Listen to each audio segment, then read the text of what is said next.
I never would have thought that the biggest risk of a trip to London wouldn't be the rain, but 32 degrees heat. And the main mission of the day would be getting chocolates from MMM's World back to the hotel, making sure it melted in my mouth and not in my bag. Bonjour, my name is Ophira. I live in Paris and this is Paris Ma Chérie, a podcast for anyone learning French who wants to understand real spoken French.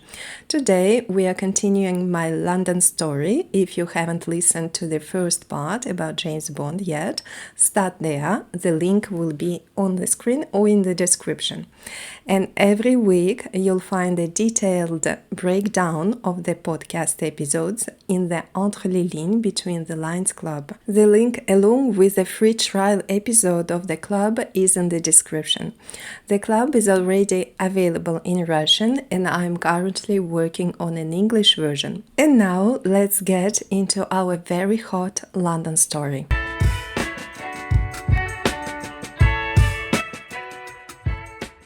Londres est toujours une bonne idée. Audrey Hepburn aimait dire Paris est toujours une bonne idée. Elle adorait venir à Paris. Mais moi, je vis à Paris. C'est peut-être pour ça que je dis plutôt Londres est toujours une bonne idée. Je suis déjà venue à Londres à plusieurs reprises. Une fois, j'étais heureuse comme jamais. Une autre fois, j'étais au fond du trou et au bord de la déprime. Et voilà que je reviens dans la capitale britannique avec toi. De nouveau sur un petit nuage de bonheur. Finalement, la vie est cyclique. Toi aussi, tu es déjà venu à Londres, mais dans un autre statut, un peu comme dans une autre vie. Chacun de nous a maintenant ses propres repères dans cette ville, sa propre vision. Et nos visions sont très différentes. Ce sera intéressant de les comparer. Moi, j'adore les parcs et les jardins londoniens. C'est pour ça que je viens toujours au printemps. En fait, je suis fan du jardin à l'anglaise. Dans l'art des jardins, ce style est à l'opposé du jardin à la française, très géométrique et droit. Le jardin à l'anglaise, au contraire, imite la nature sauvage. Il préfère les formes rondes aux lignes droites. Dans ce type de jardin, les chemins font des courbes et les plantes semblent pousser naturellement. La rose est souvent la reine de ces jardins. C'est un endroit parfait pour rêver.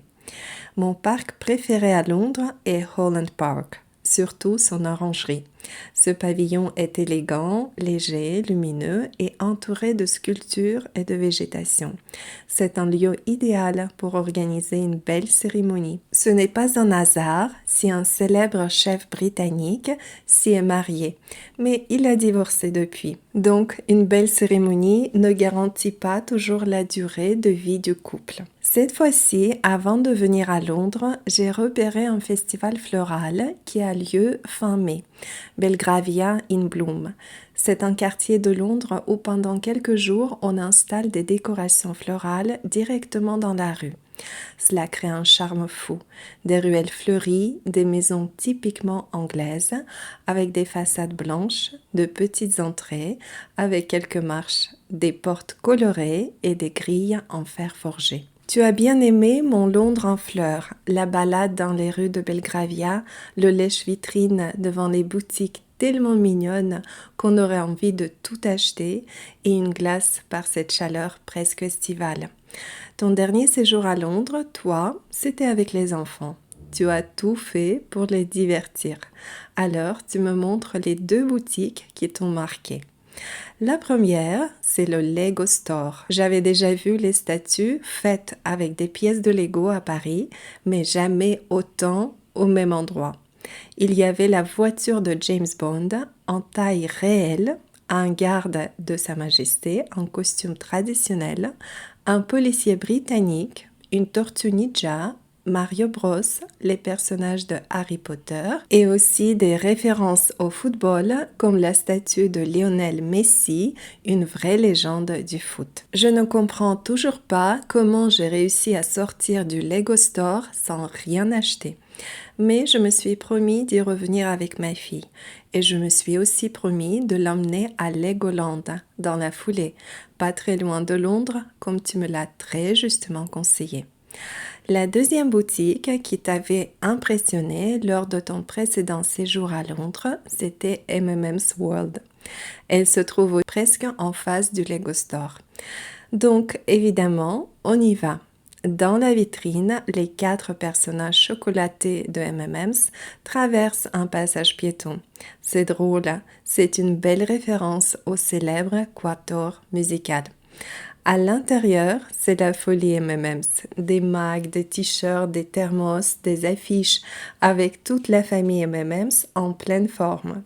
Moi, je suis surtout fascinée par les distributeurs géants de M&M's. Ce sont de grandes colonnes remplies de billes de chocolat, parfois d'une seule couleur, parfois des mélanges de plusieurs couleurs. On peut prendre un sachet et le remplir avec son propre mélange de M&M's. Et si vous avez du mal à savoir de quelle couleur est votre humeur M&M's aujourd'hui, il y a même un jeu interactif qui peut vous le dire. Pour moi, tous les M&M's ont le même goût. Et pour vous, dites-moi dans les commentaires si vous sentez une différence. Par exemple, dans le film Wedding Planner, le personnage joué par Jennifer Lopez ne mange que les M&M's marrons parce qu'elle pense qu'ils contiennent moins de colorants. Bof, je ne suis pas sûre. Contrairement au Lego Store, je n'ai pas réussi à quitter M&M's World les mains vides. Le personnage violet a fini dans mon sac avec sa petite boîte de M&M's multicolores. Maintenant, le défi sera de ne pas les faire fondre avec cette chaleur londonienne de 32 degrés.